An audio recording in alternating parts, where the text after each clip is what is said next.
Hello, denizens of the internet.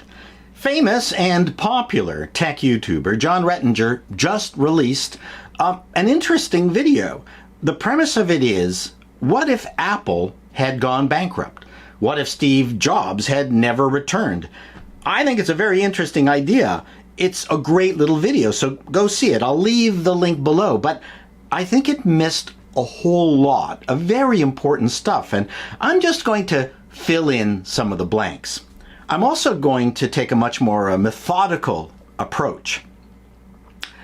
The bankruptcy moment, which John's video alluded to, was the Gil Amelio era and Jobs' return when Apple was in financial trouble, and we got the famous Bill Gates bailout video with his large head looming on the big screen, much like the big head on the famous Mac 1984 ad, ironically. But John's video started with, what if Jobs didn't go to Xerox PARC and didn't see the graphical user interface and mouse innovations there? I think that is a much more interesting premise, so I'm going to start there in this video.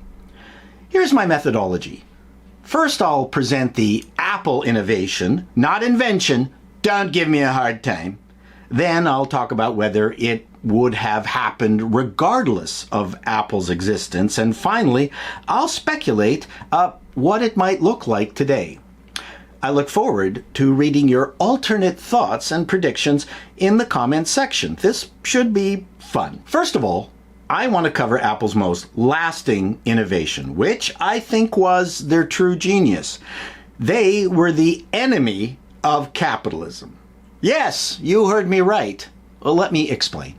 Companies intrinsically do not want to provide better products at a cheaper price and better service. They'd prefer to build the same old shit for years. They don't like when they are forced to innovate. That costs money. Apple's greatest innovation was forcing all the interconnected industries that it competed with to innovate. Better screens, better batteries, better plastics, better metals, better quality. Capitalism always seeks the lowest ground, and Apple had built a mountain that they were forced to climb. Building on this coherent premise, let's go to item 1 in John's video. Xerox PARC. John covered it well. I'm not going to go through the history here. Suffice it to say that the Lisa and the Mac came from this union. Would the graphical user interface become popular without the Mac? So I'd say yes. Bill Gates was a geek. He understood what he saw at PARC. He was there. It would have given him a Woody. So sure.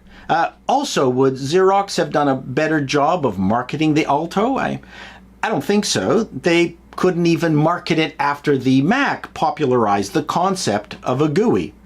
Missing from John's video, and I think it's a major omission, was PostScript. PostScript was also invented at PARC by John Warnock.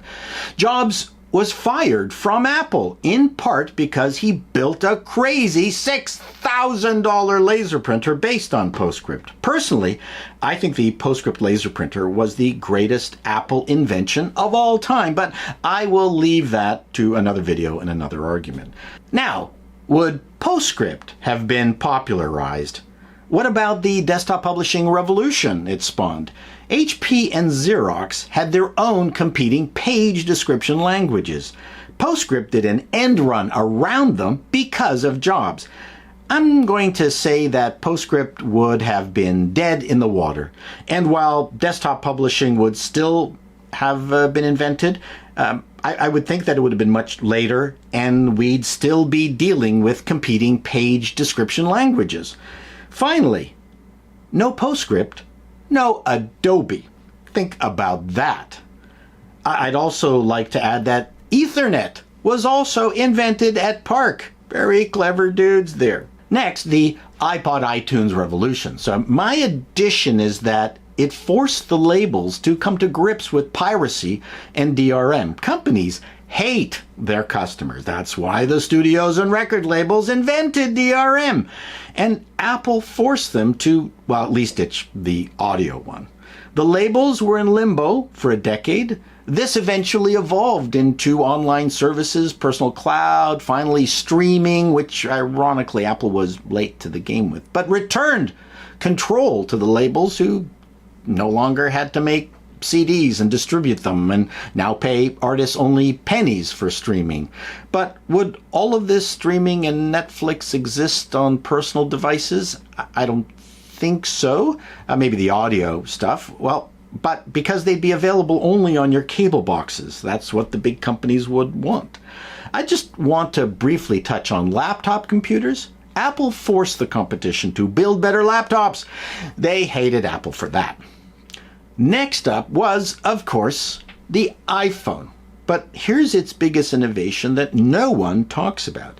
Apple crushed the mobile carrier's stranglehold on your mobile device experience. Remember back when you could not move files or apps from your computer to your cell phone? Maybe you could sync your calendar or contact list, but even that was not available to every iPhone. Remember, you had to download ringtones from your carrier only. You could only buy the shitty Java games your carrier offered. Not only did you have to pay for them, but you had to use your carrier's meager data plan at usurious prices to download them. Apple changed all that. We could connect our phones to our computers and download anything we wanted to. So would an iPhone-like device exist without the iPhone? I will say no, and we'd still be in the control of the carriers. BlackBerry was king. Microsoft Mobile would still be around. There was a crappy Symbian slab phone out there with a membrane screen.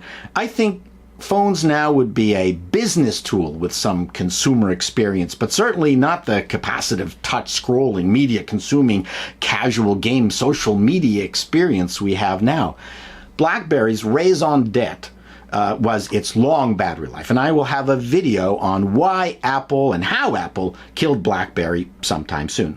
Also, let's not forget that Android was hatching an OS that copied the BlackBerry. I'm making this a separate line item because I think it deserves it. The iPhone's camera. Jobs, because, well, he was Jobs, wanted the iPhone to take great pictures. This caused the death of point-and-shoot camera sales and created selfies and Instagram. Would present-day smartphones rival digital SLRs without the advent of the iPhone and computational photography? I don't think so. So, because the industry would have fought it without the power of Apple looming over them. And finally, a quick nod to the iPad. If Apple did not exist, would there be an iPad? Certainly not in its existing form factor, so I'll say no. Windows had their clumsy membrane screen convertible portables, and I think that would have continued to evolve in the usual clumsy Microsoft way of its time. The iPad was such a shock and derided so vociferously that I don't think any company had a similar product on their tech horizon. So I'm going to leave it at that. This will make for a very interesting discussion, I'm sure. I invite your thoughtful comments. So long, denizens.